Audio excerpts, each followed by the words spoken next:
তোমরা যা জানতে না, আল্লাহ রব্বুল আলামিন বলছেন সেইগুলি আমি রব্বুল আলামিন তোমাদেরকে শিক্ষা দিয়েছি। কোরআন তোমরা জানতে না, ঈমান কাকে বলে তোমরা জানতে না, আল্লাহ কাকে বলে তোমরা চিনতে না, নবী কাকে বলে তোমরা চিনতে না, আমি রব্বুল আলামিন এগুলি আমার নবীর মাধ্যমে তোমাদেরকে শিখিয়েছি, তোমাদেরকে জানিয়েছি। সুবহানাল্লাহ।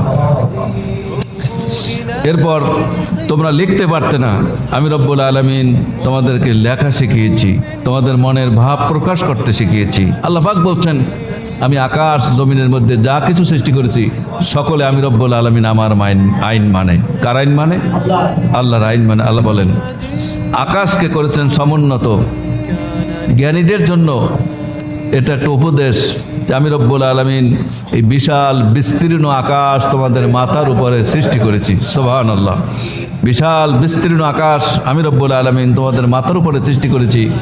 এই আকাশের মধ্যে আমি রব্বুল আলামিন আমার হিকমত, আমার কুদরত দিয়ে আমি এটা জাগিয়ে রেখেছি। একটা খুঁটিও আমি রব্বুল আলামিন ব্যবহার করিনি। সুবহানাল্লাহ।